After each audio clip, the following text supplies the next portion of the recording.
I drive 140 miles into the office. Yes, you heard that right. Yes, I think I am crazy. And sometimes I definitely have questioned that. But I have a lot of personal goals that I want to achieve, and sometimes you can't have it all. Hi, welcome to my channel. If you don't know me, I'm Jules, and I make content surrounding personal finance, lifestyle, and travel. A little bit about me. I'm 24 years old, like I said. I live in San Diego, California, and I work a 9 to 5 in beauty marketing. My job is located in Los Angeles, and so I drive 140 miles from San Diego to get to my office in LA. Now listen, I'm not that crazy. I don't drive into the office every single day. It's only around 2 to 3 times a week that I have to go into the office, but yeah, it definitely can be a lot sometimes. So why am I crazy enough to do that long commute and drive into the office? Well, there's three main reasons that I'm going to talk about today as to why I drive 140 miles into the office. Reason number one is just the job itself. I love working in beauty. I love the industry. I love the people around me. I think it is such a fun atmosphere. It's not like a traditional company where, you have the cubicles and nobody really talks to each other. There's nothing fun going on. Like, no, working in beauty is the exact opposite. It's very open. There's so many events that happen in the office all the time. It's very friendly. You can have your dogs come into the office if you want. It just overall the culture is really fun. This is truly a dream job and a dream industry that I wanted to be in. For background context, I started wearing makeup at 13, and literally ever since then I've been obsessed with the beauty space, whether it was like watching YouTube videos on how to makeup tutorials or just talking with my friends about the latest products we got and how it looks.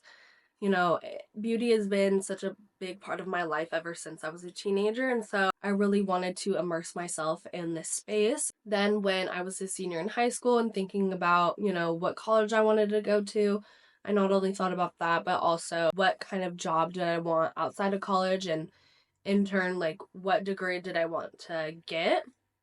And I really just found that I wanted to work in the beauty space, and so I ended up going to school and getting a degree in marketing. And while I was in college, I even had the crazy thought to open up my own business. So for around 2 years, I had my own small makeup business. From there, I graduated, got my degree in marketing, and right after I graduated, I was fortunate enough to land a role in the company I'm currently at. So I moved to LA right after I got this job with little to no savings, and I was on a 12-month internship role, so the pay wasn't too great, and I quickly found out that I was having constant financial anxieties and just honestly anxieties around, my role since it was only 12 months. I wasn't sure if I was going to have a job lined up after that. So I was just constantly having a lot of worries around my finances and my job security. So after about 6 months being there, I decided to move back home to San Diego. That way I could save up money for an emergency fund,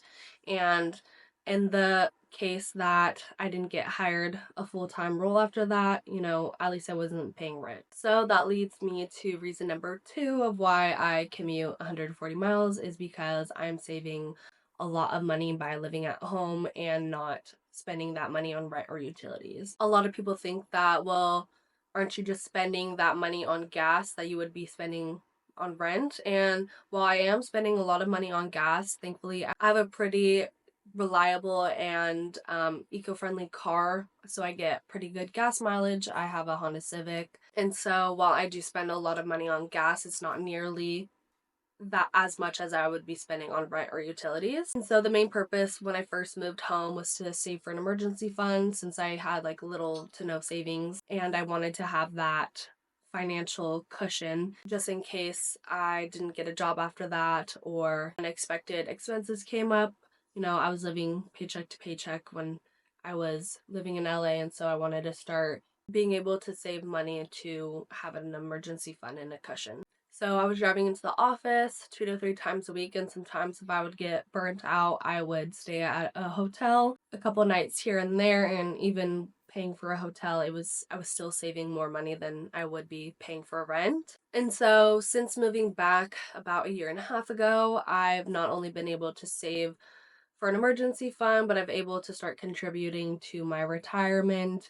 I've been able to prioritize travel, that's like a big core value for me, is to be able to travel in this stage of my life right now. And so if I was living in LA and paying for like rent and utilities, I'd really only have a couple $100s a month to save, and so I wouldn't be able to do both, save and travel. That's been like a major reason as to why I still live at home. I just find that I'm able to balance out the both, meeting my career goals while also meeting my personal and financial goals at the same time. And I do want to preface by saying that I'm extremely grateful that my parents still allow me to live at home without having to pay for rent or anything. I come from a Sicilian and Mexican background, and so we are very family oriented, and I think my mom would actually be so sad and like cry the day that I move out again. Yeah, so luckily my parents are very chill about me being at home. And that leads me to reason number 3, is that I have all my community and family members here in San Diego. I was born and raised here in San Diego. Most of my family lives here still. Like I said, we're pretty family oriented compared to like the average American, and so it's nice to be able to just go over to my grandparents' house or hang out with my uncles and aunts whenever, I want, and to have that close proximity with them, especially as they're getting older. My boyfriend also lives here, and I still have quite a bit of friends that live here in San Diego, and so I really feel like I have a strong community here in San Diego, and so I don't really feel the need to go to LA and live in LA and start like fresh in LA, because I don't really have that many friends in LA, whereas my whole community and like life is here in San Diego. So those are the 3 reasons as to why I live in San Diego and commute to LA, but there are cons to this, obviously. The first one is being burnt out. Driving 2 to 3 times a week that long can have you feeling burnt out pretty quickly. And so when that does happen, I'll stay in hotels every once in a while, just that way I don't have to continuously drive back and forth, especially now in the winter where the sun goes down pretty quick. It's like 5 o'clock and I'm already driving in the dark. So I definitely stay in hotels when, I'm starting to feel burnt out and I just don't want to make those long drives all the time. But sometimes there will be natural gaps where I don't go into the office for like a week or so, like during the holidays, or if I'm taking a vacation, then I won't go into the office for a couple weeks, or there's a 3-day weekend, things like that. So sometimes there are natural gaps where I'm not always in the office 2 to 3 times a week every week. The second con of commuting so far is not being able to like truly socialize with my coworkers at work. I'm able to talk to them during the working hours, but most of us are busy and don't have that much time to actually chit chat. And so sometimes I find myself being left out or feeling left out because my coworkers will hang out after work, or their friends will hang out on the weekends. And so I feel like I kind of miss out on that dynamic of it, just because I do live so far that, no one's gonna be like, let's hang out on the weekend or after work. I'm just like, I want to go home after work. And so I find that, I do miss out sometimes on that aspect of it. And then con number 3 is kind of just like getting bored from driving so long all the time, and then also feeling like I'm wasting time out of my life doing this commute. Sometimes I just feel like it's not worth it because I'm wasting, tens of hours each week just commuting. But I tried to counteract this by listening to educational podcasts or audiobooks, things like that, and filling up that time with educational resources. But I definitely do still sometimes get in a rut about it and sometimes think like, why am I doing this? Like, I'm crazy.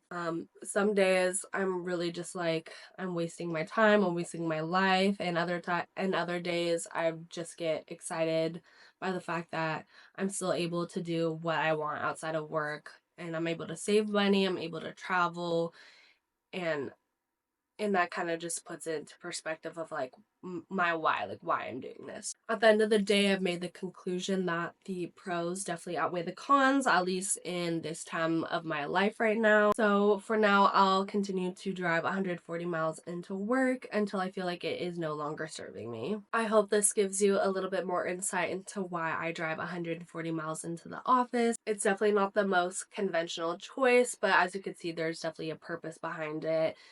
Many people wouldn't be able to do this, and honestly, so many people think I'm crazy, but there is a reason behind it. Whether it's the career goals, the personal goals, the financial goals, or just the peace of mind that comes with a long drive, there's something to be said about making these kinds of choices, even if it seems a little out there. For me, it's trying to balance both my career and my career goals as well as my personal goals in life. Leave a comment below if you've ever had a crazy commute like me or know someone that has. And if you enjoyed this video, don't forget to leave a like and subscribe if you want to see more content from me.